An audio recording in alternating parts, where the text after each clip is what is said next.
Hello students, welcome to all of you in LST Maths. Dear students, today we are going to solve exercise number 3.5 and in this exercise first question is, ठीक है, first question क्या बन गया आपके पास?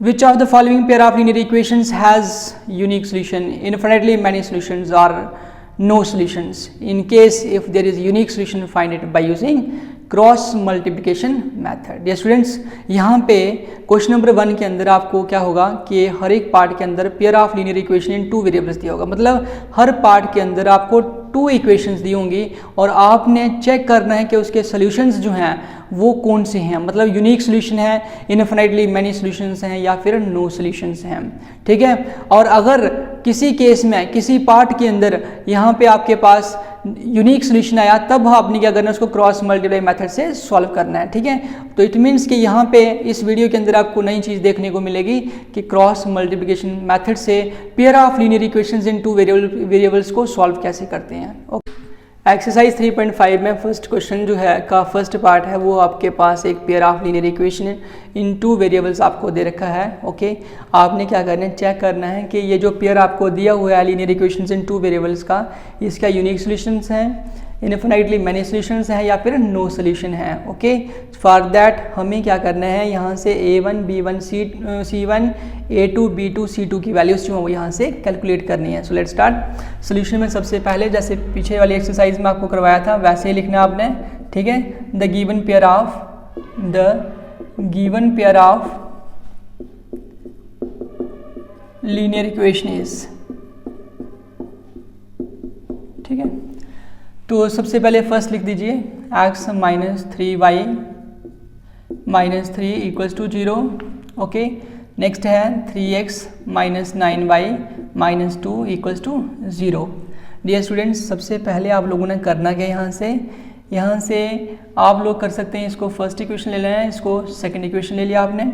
यहाँ से निकालना आपको a1 b1 निकालना है, c1 निकालना है। ओके, फिर निकालना है आपको a2, फिर निकालना है b2 और फिर निकालना है c2। क्लियर? तो सबसे पहले हम a1 b1 c1 की बात करते हैं तो ये आपको मिलेगा फर्स्ट इक्वेशन से। a1 is the coefficient of x in first equation. तो कोफिशिएंट x का कितने हैं, नथिंग, तो जिसका कोफिशिएंट कुछ नहीं होता उसका 1, तो लिख दिया आपने यहाँ पे, कॉमा लगा दीजिए। उसके बाद b1 की value coefficient of y in first equation that is -3। Okay, और यहाँ से कॉन्स्टेंट टर्म कितना आ गया, -3। इसी तरीके से आपने a2 b2 c2 फाइंड कर लेना है। ठीक है, उसके बाद यहाँ से आ गया आपके पास ये 3, यहाँ से आ गया -9 और यहाँ से कितना आ गया, -2। ओके, अब आपने क्या करना है, नाउ अब आपको कैलकुलेट करना है a1 डिवाइड बाई a2। ठीक है, ये चीज़ हम कैलकुलेट करेंगे तो क्या आ गया आपके पास 1/3। यहाँ से कर लिया a1 डिवाइड बाई a2। ठीक है, मतलब 3। उसके बाद सिमिलरली इसी तरीके से आप लोगों ने क्या निकाल लेना है, यहाँ से b1/b2। ओके, देखते हैं कैसे निकलता है, -3 divide by -9, minus minus cancel, 3 1 3 3 3 9, that is 1/3। उसके बाद लास्ट में क्या निकालना है आपको, c1/c2। तो यहाँ से देखते हैं -3 डिवाइड बाई -2, तो ये कितना हो गया, 3/2। ठीक है, यहाँ पे हम देख पा रहे हैं कि जो हमारे पास रिजल्ट आया है इसमें a1/a2 की जो वैल्यू है वही b1/b2 की वैल्यू है। तो लिख देंगे a1/a2 is equal to b1/b2 but not equals to, ये किसकी इक्वल नहीं है, ये 3/2 के भी इक्वल नहीं है इसकी वैल्यू जो आई है। ठीक है, मतलब ये नॉट इक्वल्स टू c1/c2 लिख सकते हैं। तो इस केस के अंदर, इस पार्ट के अंदर हमारे पास जो कंडीशन बनी है वो क्या बनी है, a1/a2 equals to b1/b2 but not equals to c1/c2। तो आपने लिख देना है, यहाँ पे लिख देते हैं from here we find that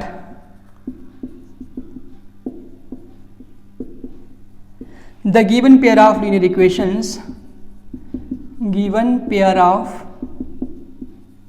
linear equations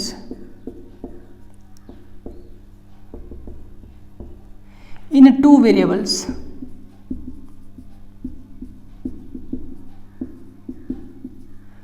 has no solution.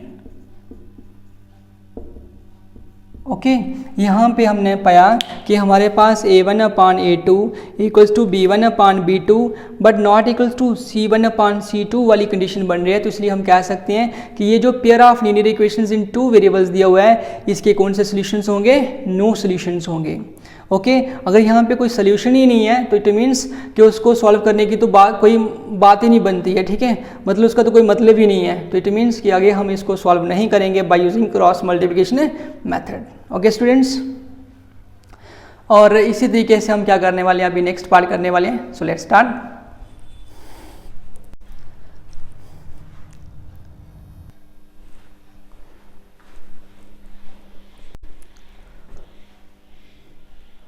Dear students, अभी हमने आपके लिए सिलेक्ट किया है part number 2 from question number 1। Okay dear students, तो लिखना तो यहाँ पे भी वही है, the given pair of linear equation is, तो यहाँ से आप लोगों ने लिख दिया 2x + y is equal to 5 लिखा है ना। तो dear students, cross multiplication method वाले जितने भी क्वेश्चंस रहेंगे, मतलब उसमें सभी टर्म्स लेफ्ट में रखनी है, कांस्टेंट टर्म को भी लेफ्ट में लाना है। ठीक है, ये रूल जो है वो सब्स्टिट्यूशन और एलिमिनेशन मेथड में यूज़ नहीं होता है। ठीक है, तो यहाँ पे आ गया आपके पास लेफ्ट में आया 5, तो नेगेटिव हो गया 0, और यहाँ पे कितना हो गया बच्चे? 3x + 2y okay -8 equals to 0। ये आपके पास फर्स्ट इक्वेशन है, ये वाली कौन सी? Second equation. तो सबसे पहले वही चीज़ निकाली यहाँ पे, क्या? a1 जो भी है फर्स्ट इक्वेशन से लिखते जाइए 2, b1 डियर स्टूडेंट्स यहाँ पे y का कोफिशिएंट 1, उसके बाद c1 कितना आ गया आपके पास? -5, उसके बाद a2 की वैल्यू निकालेंगे। ठीक है, तो कितने हो गए? 3, b2 की वैल्यू जो है वो कितनी हो गई? 2, एंड c2 की वैल्यू कितनी हो गई? -8। ओके, उसके बाद नाउ अब आप लोग यहाँ से क्या कैलकुलेट करोगे? a1/a2। ठीक है, a1/a2 कैलकुलेट करेंगे तो मीन्स 2/3। तो इसको आगे सॉल्व नहीं कर सकते क्योंकि ये को प्राइम नंबर्स हैं। ठीक है, तो उसके बाद देखते आगे नेक्स्ट कम्स b1/b2। ठीक, तो कितना हो गया? 1/2, c1/c2 तो हमने कैलकुलेट किया तो कितना पाया? यहाँ से आ गया आपके पास -5 डिवाइड बाई -8। डियर स्टूडेंट्स, ये कैंसिल आउट, तो इट मीन्स यहाँ पे क्या आ गया हमारे पास? यहाँ पे हम लिख सकते हैं hair a1/a2 not equals to b1/b2। ये वाली कंडीशन यहाँ पे हो जाए ना, उसकी आगे c1/c2 के इक्वल है या नहीं है उससे हमें कोई फ़र्क नहीं पड़ता। यहाँ तक देखने से हमें पता चल रहा है कि इसकी कौन सी कंडीशन बन गई है?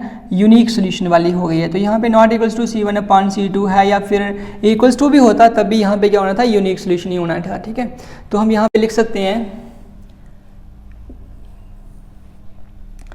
From here we find that, यहाँ से हमने क्या पाया?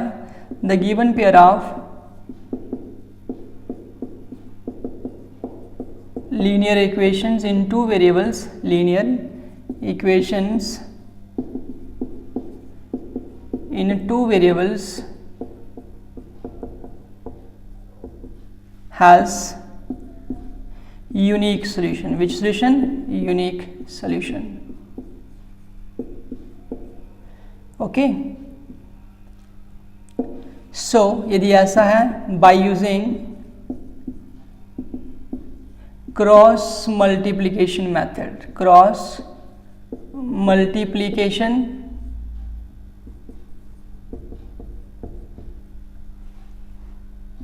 Method we gate.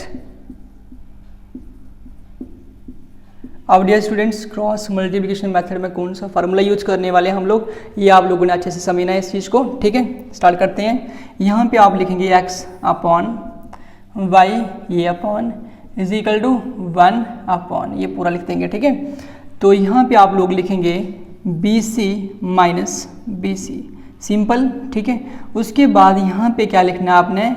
AC minus AC, और यहाँ पे लिखना है AB माइनस AB।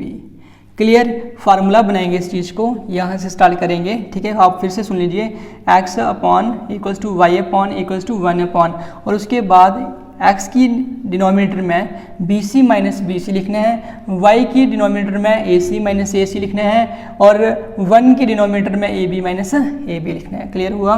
उसके बाद आप लोगों ने क्या करना है, यहाँ पे ना यहाँ की काउंटिंग स्टार्ट करनी है 1 2, यहाँ पे आपने लिख दिया 1 2, तो यहाँ पे क्या लिखेंगे 2 1, उसका उल्टा कर दिया, ठीक है, उसकी रिवर्स कर दिया इस चीज़ का।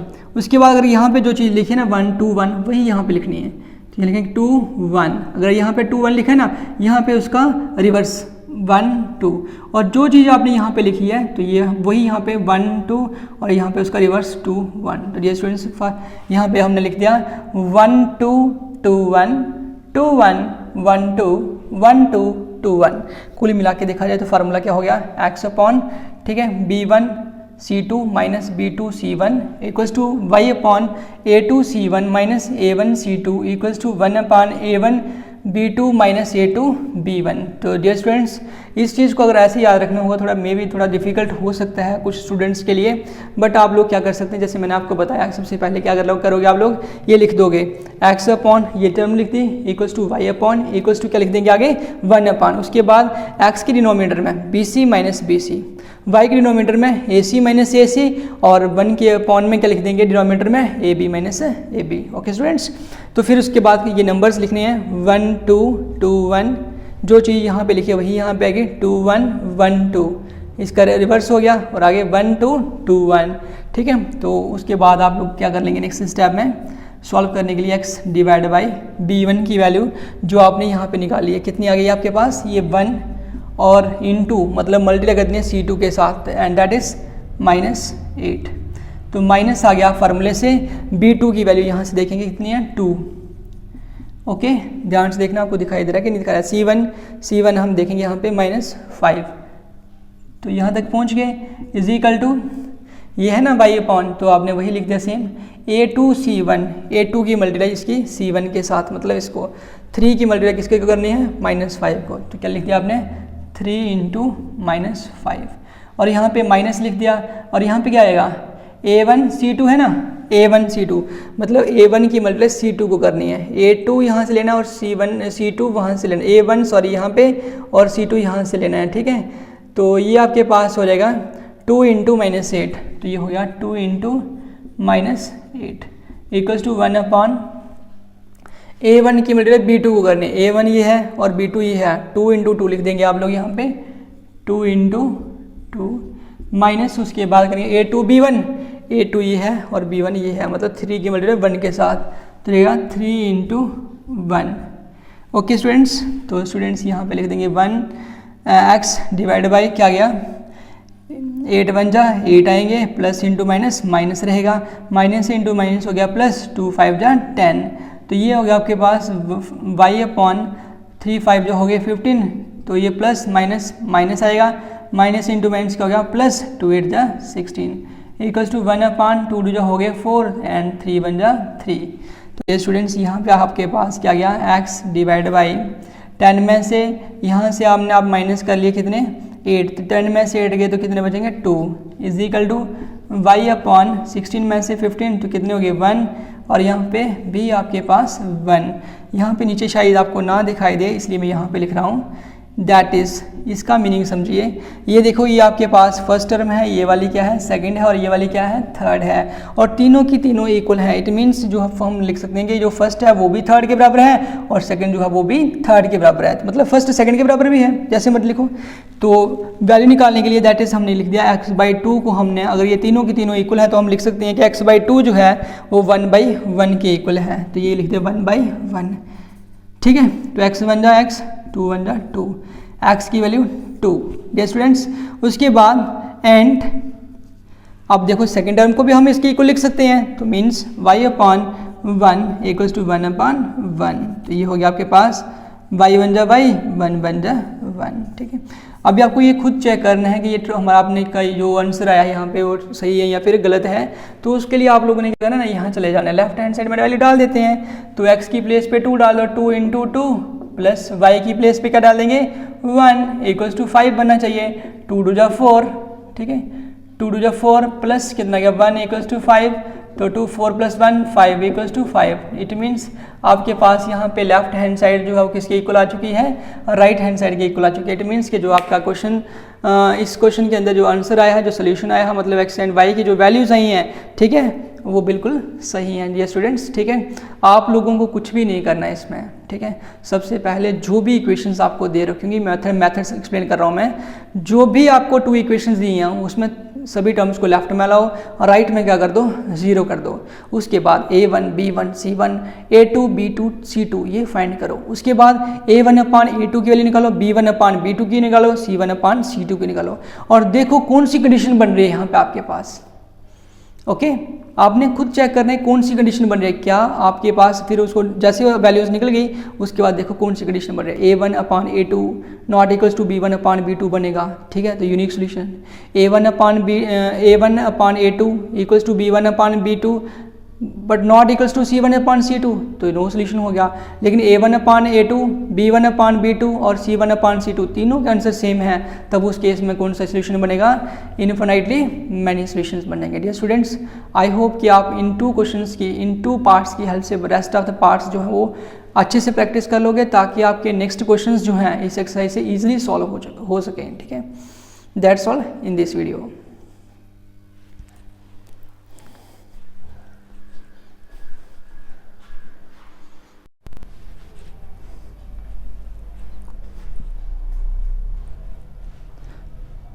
हेलो स्टूडेंट्स, एक्सरसाइज नंबर 3.5 से क्वेश्चन नंबर 2 का part number 2।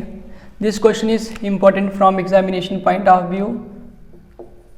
For which value of k will the following pair of linear equations in have no solution. Okay, यहाँ पे आपको क्या दिखाई दे रहा है, एक pair of linear equation in 2 variables है। ओके, आपने क्या करना है, यहाँ से k की वैल्यू निकालनी है। ठीक है, बोलता है कि for which value of k will the following pair of linear equations have no solution. बोलता है कि अगर हम इस पेयर के अंदर k की ऐसी कौन सी वैल्यू फिल कर दें, डाल दें, तो कि हमारे पास इस पेयर ऑफ लीनियर इक्वेशंस के क्या हो जाएंगे, नो सोल्यूशंस हो जाएंगे। डियर स्टूडेंट्स, क्या हो जाएंगे, नो सोल्यूशंस। ओके, तो नो सोल्यूशन वाली कंडीशन लिख लेते हैं। क्या थी वो नो सोल्यूशन वाली condition, a1/a2 is equal to b1/b2 but not equals to c1/c2। ठीक है, याद रखना आप लोगों ने। सोल्यूशन स्टार्ट करते हैं डियर स्टूडेंट्स। तो पहले वाला रूल वही कि जो भी टर्म आपको राइट हैंड साइड में दिख रही है उसको लेफ्ट में लाइए। तो ये लिख दिया आपने 3x + y - 1 = 0 and this is your first equation. Next one is, इसमें क्या है, राइट हैंड साइड में बहुत सारी टर्म्स हैं, तो इसको एक ही टर्म मान लो, सिंगल टर्म कंसीडर कर लेते हैं। तो ये हमारे पास आ गया 2k - 1 × x + k - 1 × क्या लिख देंगे, y इज इक्वल टू, क्या लिख दिया हमने, इक्वल्स टू नहीं लिखेंगे, इस टर्म को लेफ्ट में लाएंगे तो ये नेगेटिव हो जाएगी। तो 2k + 1 = 0 and suppose this is your second equation. Okay students, तो जैसे ही आपके पास ये आ जाए उसके बाद निकालना हमें a1 b1 c1। तो a1 मिलेगा आपको फर्स्ट इक्वेशन से x का कोफिशिएंट 3, उसके बाद मिलेगा b1, तो ये यहाँ से 1। ठीक है, उसके बाद c1 की वैल्यू यहाँ से आ गई -1। फिर उसके बाद क्या करना है, a2 coefficient of x from second equation that is 2k - 1, b2 हमें मिल गया यहाँ से k - 1, अब ब्रैकेट भी यूज़ कर सकते हैं। उसके बाद c2 हमें मिल जाएगा ये -2k + 1। डियर स्टूडेंट्स, अभी आपको a1/a2 b1/b2 c1/c2 कैलकुलेट करने की जरूरत नहीं है, क्वेश्चन में खुद ही बोला हुआ है। ठीक है, pair of linear equations have no solutions, तो हम यहाँ पे लिख देंगे are no solution we have. बोलते कि नो सॉल्यूशन के लिए हमारे पास कंडीशन कौन सी रहती है, ये वाले a1/a2 = b1/b2 but not equals to c1/c2। तो मैं यहीं से कैलकुलेट करा देता हूँ, आपको लिखा तो है पहले से। a1 की वैल्यू यहाँ से देखें कितनी है, 3, तो आपने ये लिख दिया 3 यहाँ से। उसके बाद यहाँ पे देखेंगे a2 की वैल्यू 2k - 1, तो 2k - 1 आपने यहाँ पे लिख लिया। ठीक है, उसके बाद इजिकल टू है तो लिख दो आप भी, फिर है b1 अपान b2, तो ये आ गया b1 और ये b2, तो मतलब क्या आ गया 1 upon k minus 1 is not equals to, ठीक है, नॉट इक्वल्स टू क्या हो गया c1 अपॉन c2, तो c1 की वैल्यू -1, यहाँ से -1 डिवाइड बाई ये वाली -2k + 1। ओके स्टूडेंट्स, तो ये यहाँ से माइनस एंड माइनस क्या हो गया, कैंसिल हो गया। ये पूरी जो है वो एक स्टेटमेंट है जिसका ये फर्स्ट पार्ट है ये वाला, ठीक है, ये वाला कौन सा पार्ट है, सेकंड पार्ट है, और ये वाला कौन सा है, ये थर्ड पार्ट है। तो हम लिख देंगे from the first two parts we get, from the first two parts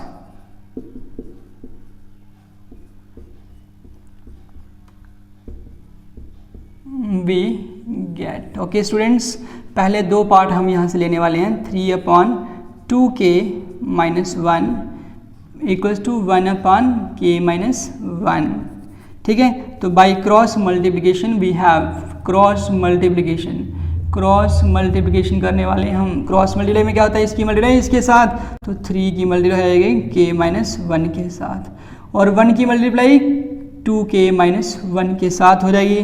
तो ये 3 इंटू के करेंगे तो 3k हो जाएगा, -1 इज इक्वल्स टू, सॉरी यहाँ पे 3 इंटू के किया, इसकी मल्टीप्लाई इसके साथ की तो इसकी इसके साथ भी करनी है, तो 3 हो जाएगा, 2 1 जा 2k, इसकी मल्टीप्लाई करो इसके साथ, -1 1 जा 1, तो ये हो गया 3k, और ये केवल टर्म लेफ्ट में आई तो -2k। ओके, तो ये -1 ये टर्म उधर गई तो प्लस के 3। तो डियर स्टूडेंट्स, आपके पास क्या आ गया, 3k में से 2k निकालेंगे तो कितने बच के, एक 1k, तो यहाँ पे 3 में से 1 गए तो कितने बच के, 2 बच गए हैं। ओके स्टूडेंट्स, तो यहाँ पे आप लोगों ने k की वैल्यू कितनी निकाल दी, 2 निकाल दी। इसका मतलब ये हुआ कि ये जो pair of linear equations in 2 variables दिया हुआ है, यहाँ पे अगर आप k को रिप्लेस कर देंगे, मतलब k की प्लेस पे अगर हम 2 फिल कर देते हैं, तो उस केस में क्या होगा, ये जो पेयर है लीनियर इक्वेशंस का, इसके क्या हो जाएंगे, नो सॉल्यूशंस हो जाएंगे डियर स्टूडेंट्स। ओके स्टूडेंट्स, इस pair of linear equations in 2 variables में हमें ये पूछा था कि k की वैल्यू कितनी डालें कि जो पेयर है लीनियर इक्वेशंस का उसके नो सॉल्यूशंस हो जाएं, तो वो वैल्यू कितनी आ गई है, 2 आ गई है। That's all in this video.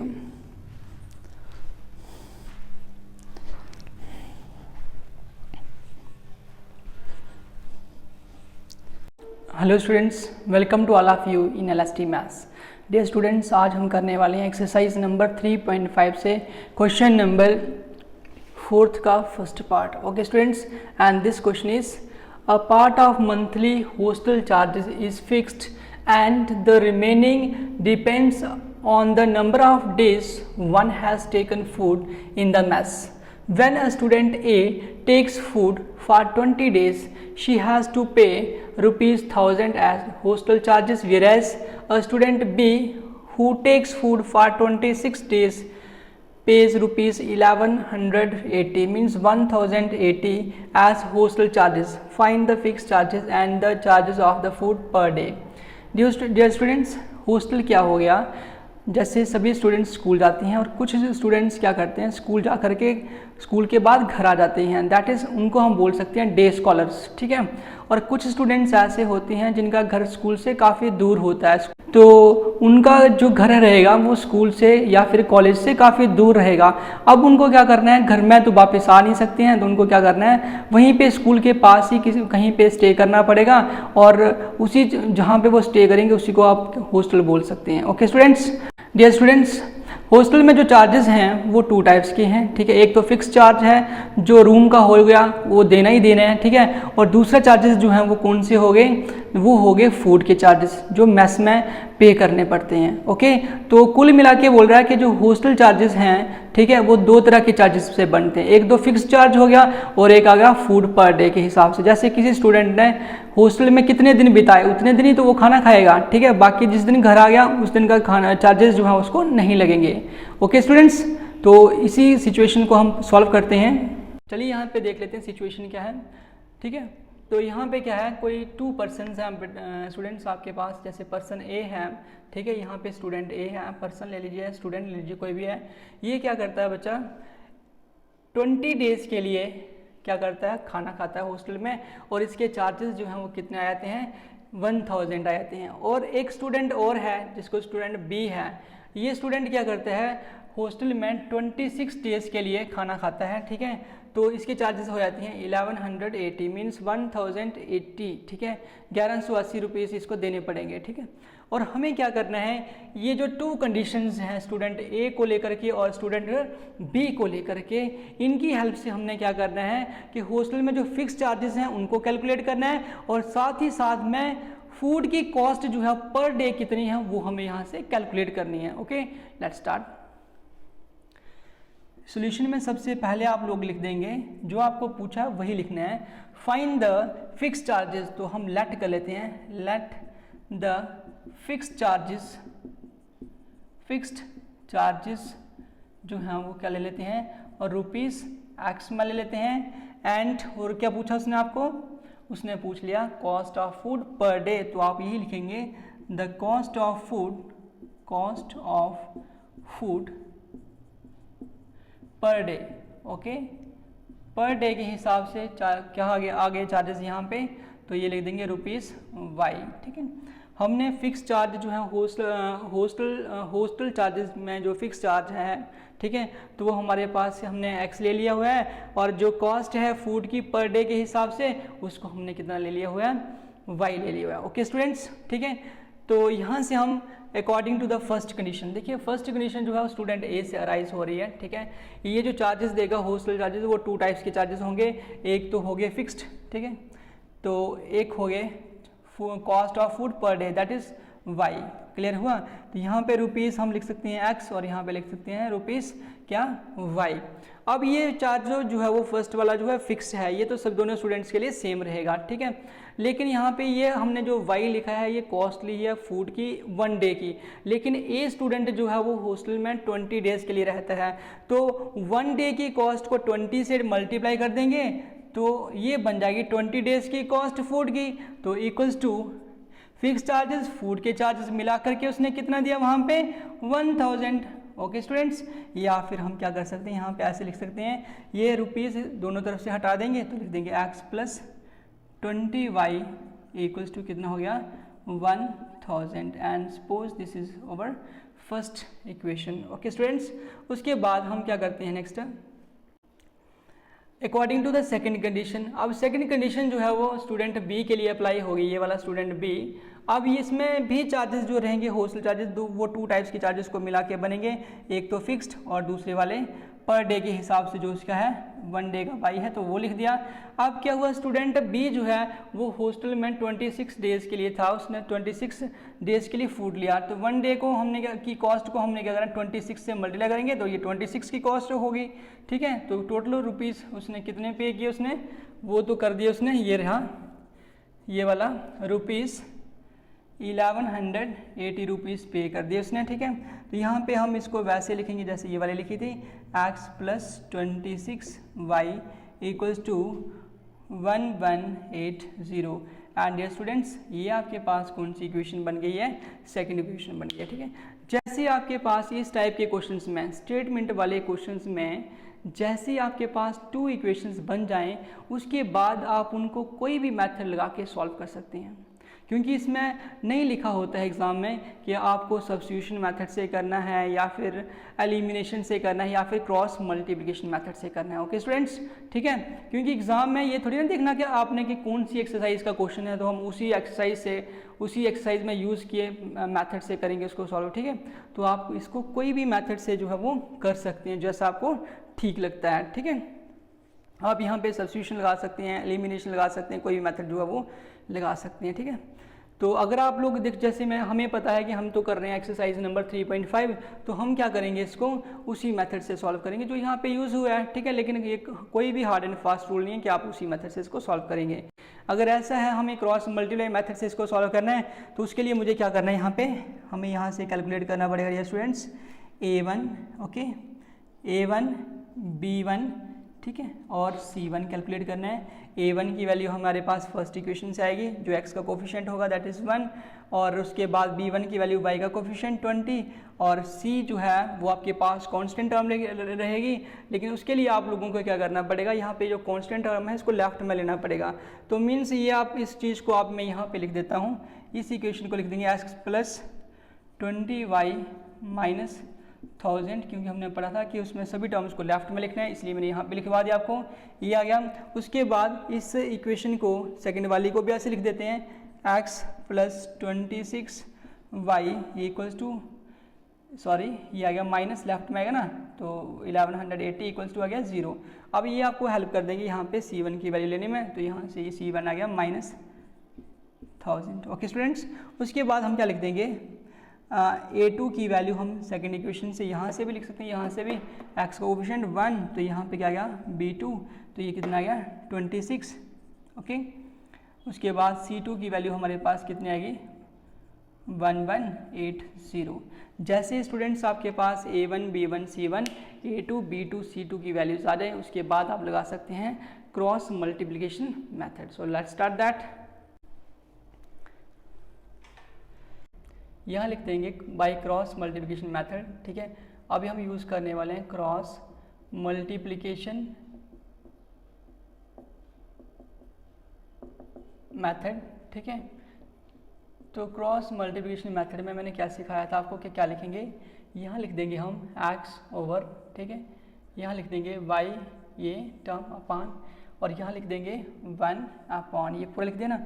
यहाँ लिखेंगे BC माइनस BC, खुला खुला करके लिख देना है AC माइनस AC, ठीक है, और यहाँ पे लिख देंगे AB minus AB। Okay students, यहाँ लिखने आप लोगों ने 1 2, यहाँ से 2 1, यहाँ से 2 1 फिर से, और 1 2 इसका रिवर्स, यहाँ से लिखेंगे 1 2, और यहाँ पे लिखेंगे 2 1। तो फिर उसके बाद कुछ भी नहीं करना, आप लोगों ने वैल्यूज़ डाल देनी है यहाँ पे। तो ये आपके पास है x अपॉन ना, तो b1 c2, तो ये वैल्यूज़ यहाँ से मिल जाएंगे आपको, b1 की मल्टीप्लाई c2 के साथ, b1 का आ गया यहाँ पे 20, और c2 का आ गया ये वाली टर्म माइनस 1180, माइनस b2 है हमारे पास ये 26, इसको मल्टीप्लाई करना है, किसके साथ करना है स्टूडेंट्स, माइनस क्या है c1 है ना आगे, तो ये आ गया minus 1000। Okay, equals to y upon ये रहा a2 c1, देखो ये a2 और ये c1 यहाँ पे मीन्स 1 की मल्टीप्लाई करेंगे हम लोग, c1 क्या है माइनस 1000, क्लियर। माइनस फार्मूले से आ गया a1 c2, a1 की वैल्यू आ गई 1, और c2 की वैल्यू हम यहाँ से देख लेंगे ये वाली minus 1180 equals to 1 upon a1 b2, a1 1 और b2 ये, तो 1 इंटू हो गया ये 26 माइनस a2 b1, a2 ये वाला और b1 ये वाला, तो 1 इंटू क्या कितना हो गया ये हमारे पास 20, ठीक है। ओके स्टूडेंट्स, तो ये हमारे पास आ गया x ओवर ये क्या हो गया प्लस माइनस माइनस हो गया, तो इन दोनों को मल्टीप्लाई कर देंगे तो हमारे पास आ जाएगा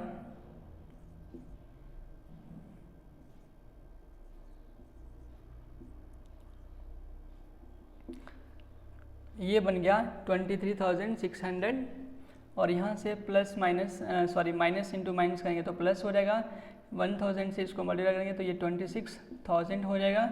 उसके बाद ये हमारे पास आ गया y अपॉन, ठीक है, प्लस इंटू माइनस, माइनस 1 के साथ जिस टर्म को मल्टीप्लाई करेंगे तो वही रहेगा, कितना गया 1000 माइनस माइनस प्लस, तो 1180 को किससे करेंगे 1 से, तो ये वही रहेगा, सेम रहेगा टर्म। यहाँ पे 26 को 1 से करेंगे तो 26 रहेगा, माइनस 20 को 20 से करेंगे तो यही आ जाएगा, ठीक है स्टूडेंट्स। अब हम इस क्वेश्चन को यहाँ से करवा देंगे आपको, ठीक है। तो ये हमारे पास कितना आ जाएगा x ओवर कितना आ गया ये आ गया, देखो यहाँ पे है 26,000 कंप्लीट है, और ये है 23,600, इसमें से सब्ट्रैक्ट करना है हमें इसको, ठीक है। तो हम लिख देंगे जो भी आएगा, ये टर्म देखो ये टर्म बड़ी है और ये वाली छोटी है, तो साइन जो है बड़ी टर्म का ही यूज़ होगा, ठीक है स्टूडेंट्स। तो ये हमारे पास कितना आ गया है स्टूडेंट्स, इसमें से इसको माइनस करेंगे तो हमारे पास कितना आएगा ये 2400 आ जाएगा। उसके बाद ये वाला ये बच गया हमारे पास y अपॉन, ठीक है। तो यहाँ पे क्या हुआ 1180 है और यहाँ 1000 है, तो ये कुल मिला के बच गया 180 इज इक्वल टू कितना आ गया ये 26 में से 20 को माइनस करेंगे तो कितना बच गया हमारे पास 6 हो गया। डियर स्टूडेंट्स उसके बाद हम लिख सकते हैं दैट इज x ओवर क्या 2400 इक्वल्स टू 1/6। ये क्यों लिखा? क्योंकि ये 3 टर्म्स है 1 2 3। ओके तो 3 टर्म्स हैं तो ये फर्स्ट टर्म को हम थर्ड के इक्वल लिख सकते हैं, सेकंड को भी थर्ड के इक्वल लिख सकते हैं। इन शॉर्ट कहें तो ये तीनों की तीनों इक्वल हैं तो हम कर सकते हैं। तो यहाँ से हो गया ये क्रॉस मल्टीप्लाई तो ये आ गया 6x और ये इसकी 1 से मल्टीप्लाई तो 2400 हो गया। तो ये आ गया हमें हमारे पास x की वैल्यू 2400 डिवाइड बाई कितना आ गया ये 6। तो किया तो हमारे पास कितना आ गया x की वैल्यू 400। ओके स्टूडेंट्स ठीक है। एंड उसके बाद दूसरी वाली वैल्यू ले सकते हैं हम क्या y over 180 equals to 1/6।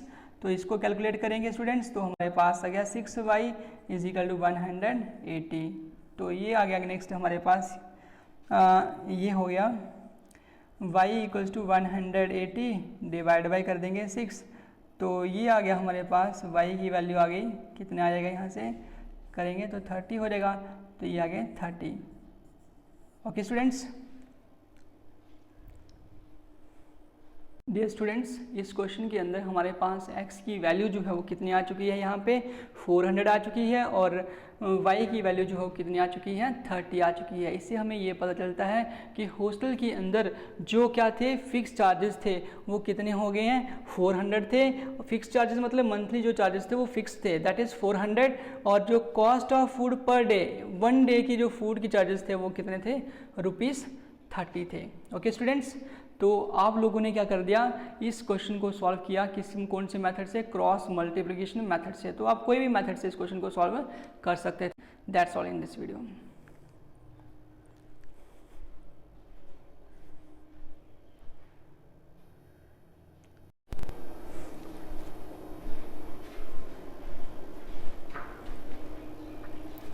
Well students, this is your question number 4 and this is its second part. और second part क्या है students? A fraction becomes 1/3 when 1 is subtracted from the numerator and it becomes 1/4 when 8 is added to its denominator. Find the fraction. Okay students, इस question को समझने के लिए हमें ठीक है फ्रैक्शन को समझना होगा और उसमें न्यूमिनेटर क्या होता है और डिनोमिनेटर क्या होता है वो समझना होगा। Okay students. डियर स्टूडेंट्स जब भी हम कोई भी नंबर p/q की फॉर्म में देखते हैं तो इसको आप फ्रैक्शन बोल सकते हैं। फ्रैक्शन जो है वो 2 टाइप्स की होती हैं। कौन कौन सी? एक होती हैं प्रॉपर और एक होते हैं इम्प्रॉपर। ठीक है तो बात कर रहा है फ्रैक्शन की। फ्रैक्शन में जब हम नंबर को लिखते हैं तो जो ऊपर वाली टर्म होती है इसको न्यूमिनेटर बोलते हैं। क्या बोलते हैं? न्यूमिनेटर। और जो नीचे वाली रहेगी उसको डिनोमिनेटर बोलेंगे, डिनोमिनेटर। ओके स्टूडेंट्स बस इसी चीज़ को आपने ध्यान में रखना है। और हमें क्या बोल दिया उसने कि फ्रैक्शन को फाइंड करो। तो जिस चीज़ को आपने फाइंड करना है उसको पहले लेट कर लो। ठीक है तो लेट कर लेते हैं the fraction is equals to ये मैंने p/q की फॉर्म में लिखा है तो आप x/y की फॉर्म में लिख सकते हैं। ठीक है फिर उसके बाद क्या आ जाएगा according to the first condition. अब फर्स्ट कंडीशन के अकॉर्डिंग हमारे पास क्या आएगा डियर स्टूडेंट्स तो यहाँ पे देखने हैं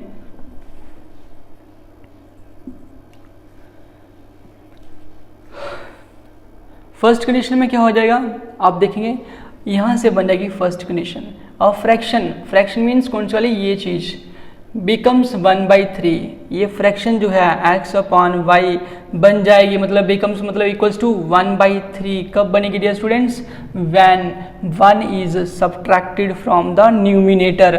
न्यूमिनेटर ये वाली टर्म है ठीक है ऊपर वाला इसमें से क्या करेंगे -1 करेंगे तब होगा। ठीक है ये देखिए फ्रैक्शन मीन्स x/y 1/3 कब होगी जब 1 इज वो लिखा हुआ 1 is subtracted from the numerator. Okay चलिए ठीक है उसके बाद यहीं से इसको कैलकुलेट कर लेते हैं स्टूडेंट्स। क्रॉस मल्टीप्लाई 3 इंटू कर देंगे x-1 और y की मल्टीप्लाई 1 से तो y इंटू 1 करेंगे तो y ही रहेगा। तो ये देखिए यहाँ पे 3 इंटू इसकी मल्टीप्लाई पहले इसके साथ होगी इसकी मल्टीप्लाई इसके साथ 3 इंटू एक्स करेंगे तो 3x हो जाएगा -3 1 जा 3 हो गया। ठीक है उसके बाद y की मल्टीप्लाई 1 से की तो y ही रहा। उसके बाद नेक्स्ट स्टेप में 3x और y वाली टर्म लेफ्ट में लाई तो ये हो गया -y, क्योंकि ये पॉजिटिव थी लेफ्ट में तो नेगेटिव हो गई, तो -3 इक्वल टू कितना हो गया बच्चे 0। और suppose this is your first equation, ठीक है। उसके बाद नेक्स्ट लिखेंगे also according to the second condition.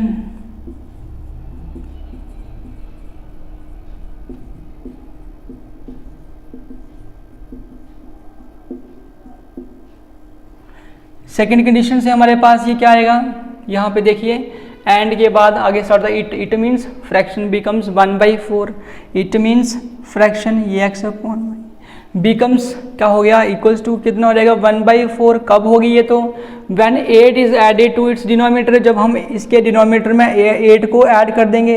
तो ये कर दिया, तो यहीं से इसको कैलकुलेट कर लीजिए आगे। 4 × x किया तो ये हो गया 4x इक्वल्स टू 1 की मल्टीप्लाई y + 8 के साथ करेंगे, ठीक है। तो उसके बाद ये आ गया हमारे पास कितना 4x और 1 से जिस टर्म को मल्टीप्लाई करेंगे वही रहेगी y + 8। तो यहाँ से स्टूडेंट्स क्या हुआ 4x और ये y वाली टर्म लेफ्ट में आएगी तो -y हो गया। अगर पॉजिटिव 8 आएगा तो नेगेटिव 8 हो गए इक्वल्स टू 0। स्टूडेंट्स ये आपके पास बन गई है कौन सी इक्वेशन, सेकेंड इक्वेशन। अब इन दो इक्वेशंस को जो हमारे पास यहाँ पे बनी हुई हैं, this is your first and this one is second, इनको आप कोई भी मेथड से सॉल्व कर सकते हैं, चाहे आप कोई भी मेथड यूज़ कर लो यहाँ पे, ठीक है। क्रॉस मल्टीप्लाई लगा दो, एलिमिनेशन, सब्स्टिट्यूशन, जो भी मेथड आपको बेस्ट लगता है वो लगा सकते हैं आप लोग यहाँ पे, ठीक है। तो जैसे एक्सरसाइज जो है वो क्रॉस मल्टीप्लाई वाली है तो मैं तो यहाँ पे क्रॉस मल्टीप्लाई से कराऊंगा, लेकिन आप कोई भी मेथड एग्जाम में यूज़ कर सकते हैं जिसके ऊपर आपकी कमांड है। ओके स्टूडेंट्स, तो अगर आपको क्रॉस मल्टीप्लाई मेथड यहाँ पे यूज़ करना है तो उसके लिए क्या करना पड़ेगा स्टूडेंट्स, उसके लिए आपने क्या करना है A1 B1 C1 A2 B2 C2 सारे भी निकालने पड़ेंगे। तो यहाँ से लिख देते हैं A1 की वैल्यू फर्स्ट इक्वेशन से यहाँ से कितना हो गया 3, ठीक है। B1 की वैल्यू यहाँ से ले लेंगे कितना -1 हो जाएगा, और C1 की वैल्यू जो है वो कितनी हो जाएगी -3 हो जाएगी। उसके बाद क्या करेंगे स्टूडेंट्स A2, आप खुद बताइए क्या होगा A2, आप खुद बताइए मुझे। हाँ ठीक है 4 आ गया आपके पास, ठीक है। B2 कितना आ गया, ये B2 कोई स्टूडेंट बता सकता है B2 कितना हो गया, B2 हो गया कितना -1 हो जाएगा। उसके बाद C2 कितना आ गया आपके पास, C2 हो गया ये वाला, ये हो गया C2 -8। ओके स्टूडेंट्स, फिर उसके बाद मेथड यूज़ करेंगे, ठीक है, क्रॉस मल्टीप्लिकेशन मेथड। तो क्या है वो लिख देंगे x अपॉन ये लिखते हैं, y अपॉन ये लिख दिया पूरा, और ये नेक्स्ट क्या लिख दिया आगे, ये लिख दिया 1 अपॉन, तो यहाँ लिखना है BC माइनस BC, तो लिख दिया बच्चों ने BC माइनस BC, ठीक है। ये क्या हो गया AC माइनस AC, और यहाँ पे लिख देंगे AB minus AB। Okay students, यहाँ पे लिखेंगे 1 2, यहाँ पे 2 1, यहाँ पे 2 1, यहाँ पे 1 2, तो यहाँ पे 1 2, तो यहाँ पे 2 1। स्टूडेंट्स अभी इसमें वैल्यू फिल करनी है, ठीक है। तो कैसे कर सकते हैं, यहाँ पे ले लेंगे ऊपर, नीचे वाला क्या पता आपको दिखाई दे या फिर ना दिखाई दे। ओके स्टूडेंट्स, तो देखिए क्या हो सकता है, यहाँ पे यहाँ से कर लेते हैं इस क्वेश्चन को।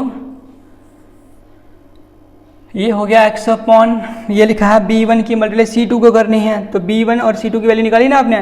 B1 यहाँ से देख लो कितने हैं, B1 -1 है तो -1 लिख दिया। उसके बाद यहाँ लिखा है C2, तो C2 की वैल्यू कितनी है -8, तो आपने भर दी। माइनस फार्मूले से B2 की वैल्यू यहाँ पे लिखेंगे, B2 यहाँ से देखो -1, तो ये आपने -1 डाल दिया। C1 की वैल्यू देखो यहाँ से कितनी है -3, तो आपने -3 लिख दिया।